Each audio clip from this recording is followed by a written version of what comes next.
Hi guys, it's Danny here, and I am getting ready to go to a holiday party. And I thought this would be a great time to talk about some tips I have for dealing with sobriety during the holidays and staying sober when you have a lot of parties to go to and when drinking is a little bit more prevalent than it is during the rest of the year. I find that the holidays, especially the New Year, New Year's Eve, is particularly hard when it comes to staying sober. Probably because one of the main aspects about it is drinking champagne, and that can be really challenging if you're trying to stay sober when that's like almost the whole point of the evening. So I thought I would just share a couple tips with you guys that I've learned over the past 6.5 years of being sober, of how to deal particularly with parties and holidays and occasions when you feel like it might be more difficult and you're struggling. And since I'm about to go into one of those situations myself, I thought this is the perfect time to talk about it, both for you guys and as a reminder to myself. So the first thing is when you get invited to a party, or any kind of event, it doesn't have to be a party, if you feel that it's going to be majorly triggering to you and incredibly difficult for you not to drink, I recommend, especially if you're just newly sober, I recommend not going. And obviously, at some point, you're going to have to go to parties, or maybe not. You could just abandon them altogether if you like.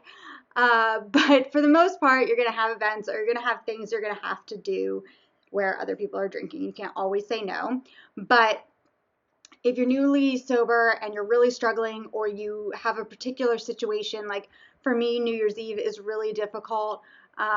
So sometimes I won't go out, or I will make plans that are more low key and won't put me in a situation where I'll be triggered or tempted to drink. So number one, I recommend saying no when you feel like you'll be highly triggered. Or in addition to saying no, you can also schedule daytime festivities or situations where it's not going to be as tempting to drink, like, I don't know, going somewhere with people at night where you can make s'mores, or where something else is the focus other than drinking, because often at parties the focus is drinking and the goal is to get drunk, or at least the parties I go to. I just realized the lights behind me might be kind of glaring. I was going for festive, but hopefully they're not too bad. Okay, so number two is, if you decide to go to a party and you think that you can handle it and you're ready for that, or you're ready to try it, I recommend either bringing a sober friend, if you have friends that don't drink, or that don't drink a lot and that don't make drinking their focus. Bring somebody like that with you so you won't feel so alone, or you won't feel like the only person that's not getting drunk. I definitely recommend doing that. Sorry, Barkley is trying to hide her bone under the tree with all the presents. I don't know if you guys can see. That's a good spot, Bug.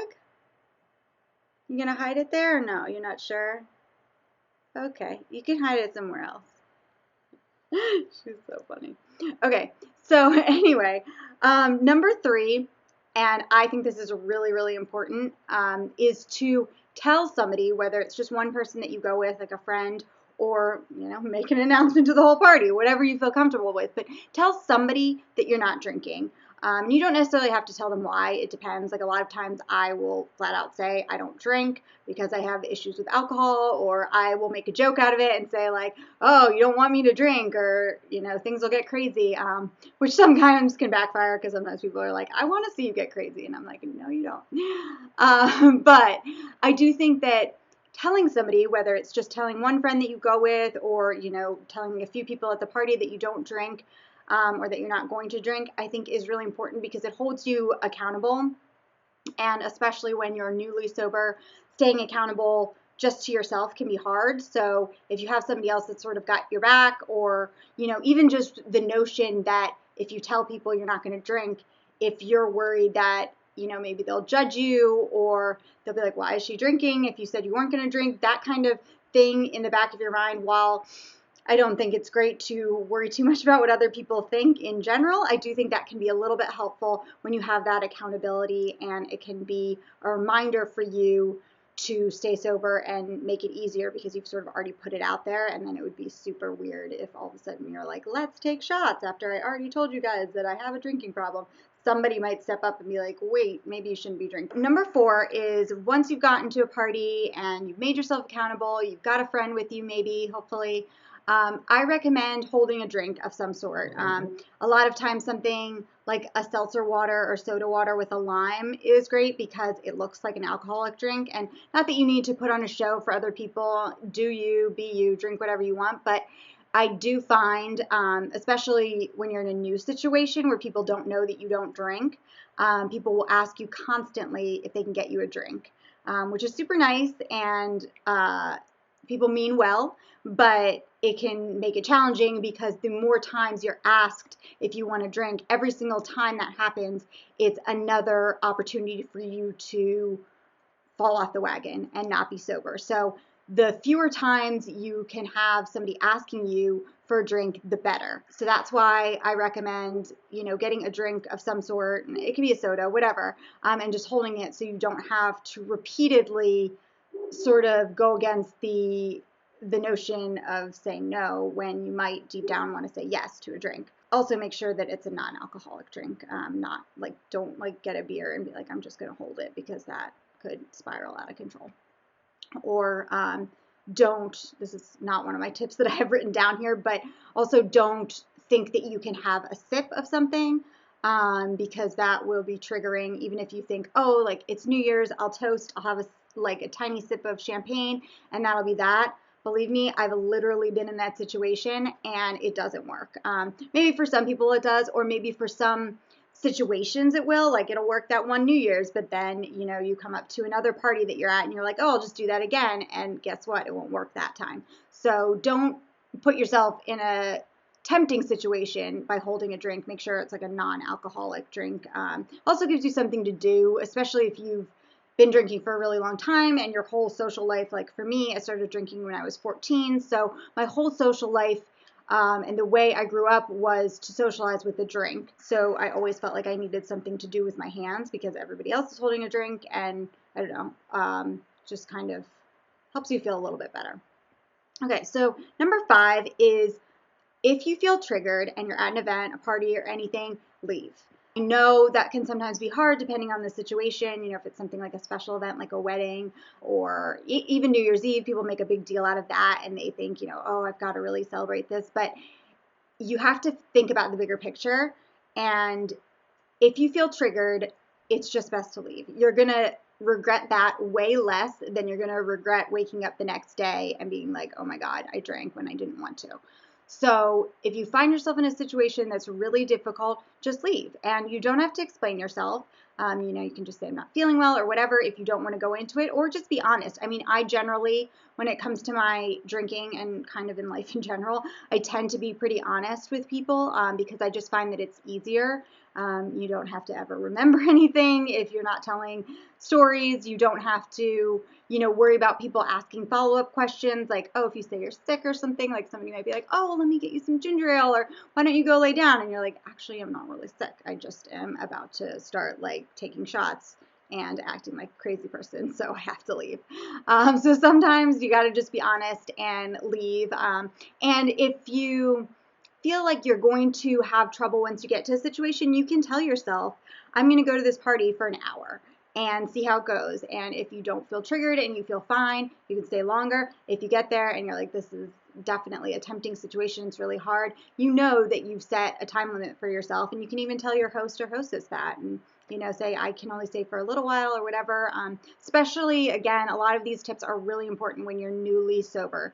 But as somebody who's not newly sober, I do feel like a lot of people, myself included, are very triggered by the holidays and festive activities where everyone's drinking and it looks so much fun. So even if you've been sober for a while, definitely keep these tips in mind. The last tip I have, and probably the most important one, is to remember how good it feels to be sober. And if you've been sober for a day, if you've been sober for a year, month, week, whatever, it still feels like really, really good. It's a really good accomplishment and something you should be proud of, especially because most likely if you're getting sober, you have problems with self-control, and to be able to have self-control, even if it's for a day or a couple hours, is something you should be really proud of. It's really important to focus on, again, I mentioned this a little bit earlier, the big picture, and the fact that no matter how much fun it might seem to just have a glass of champagne, or you know what, tonight I'll have a couple beers or something, and then tomorrow I'll start over,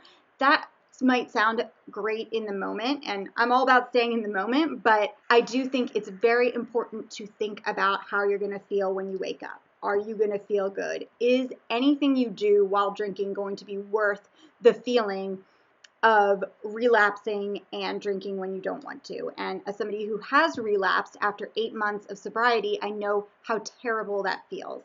And I can't think of anything, any experience that would be worth the feeling of drinking when you had worked hard, even if you haven't worked for that long, but if you've worked hard to stay sober and you don't remain sober, nothing is more fulfilling and healthy and good for you than that.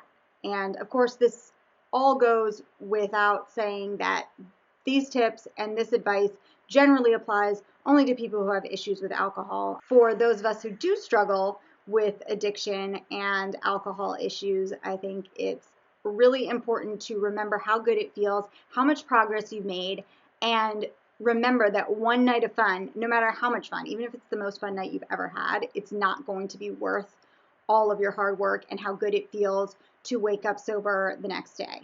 So whenever you're struggling, keep that in mind. And you might want to have something with you that reminds you of that, like, I don't know, wear like a ring or a little bracelet or something that you can see that'll catch your eye, that will remind you of the progress you made, and so that you can be proud of yourself and you can focus on that when you feel tempted. These are the things that have helped me the most, and the things that I'm going to be keeping in mind tonight and throughout the rest of the month as I go to a variety of parties and gatherings and stuff where I know it will be challenging not to drink because everybody else will be doing it and it just seems festive and fun. I've kind of gotten used to it, but I think because it's not, I don't know, you don't have like big festive holiday parties or New Year's Eve all year round, and there are definitely times that are more challenging.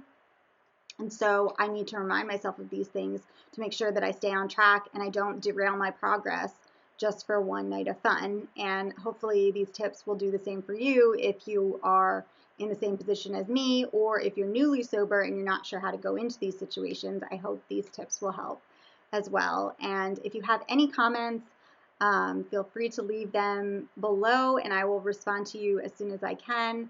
I'm happy to help. I know what it's like to be going through the holidays when you have been drinking for a long time and suddenly you're not. It's really hard, and just know that you're not alone. And if I can do it, and I've done it many years now, you can do it too. I really, really believe that because I struggled so much with it for so long. So many years where I was like, I'm going to stop now, or I'm going to do this now, and I never did. It took me a really long time to actually get to the point where I was ready and willing to be and stay sober. And I definitely found special events to be particularly challenging. So hopefully these tips help you. And yeah, if you have any questions, let me know. And please give this video a thumbs up and subscribe to my channel if you aren't already subscribed. And I will see you guys soon. Bye.